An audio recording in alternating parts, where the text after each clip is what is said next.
डोलो 650 ही गोळी तुम्ही कोविड पासून आतापर्यंत वारंवार घेताय का? मग हा व्हिडिओ शेवटपर्यंत पहा.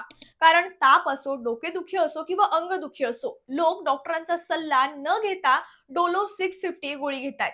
ही लहान पांढरी गोळी देशातील एक लोकप्रिय औषध बनत चालली आहे. डोलो घेतल्यानं तेवढ्यापुरतं बरं वाटतं, पण त्याचे तुमच्या आरोग्यावर गंभीर दुष्परिणाम देखील होतात. भारतातील डोलो 650च्या वापराबद्दल एका अमेरिकन डॉक्टरने एक्स अकाउंटवर ट्विट केलंय की भारतीय लोक डोलो 650 ही गोळी एखाद्या कॅडबरी किंवा जेम्स सारखी घेतायत. मायक्रो लॅब लिमिटेडने बनवलेल्या या डोलो 650 मध्ये 650 मिलीग्रॅम पॅरासिटामॉल असतं, जे सामान्यतः 500 मिलीग्रॅम डोस पेक्षा जास्त आहे. कोरोनाच्या पिरियडमध्ये प्रत्येक व्यक्ती डोलो 650 घ्यायची.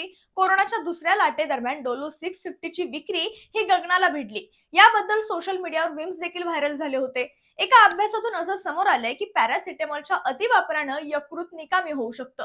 कारण पॅरासिटामॉलच्या जास्त वापरामुळे मूत्रपिंडावर वाईट परिणाम होतो. विशेषतः वृद्धांसाठी हे जास्त धोकादायक असून याच्या अतिसेवनानं पोटात अल्सर देखील होण्याची शक्यता जास्त असते.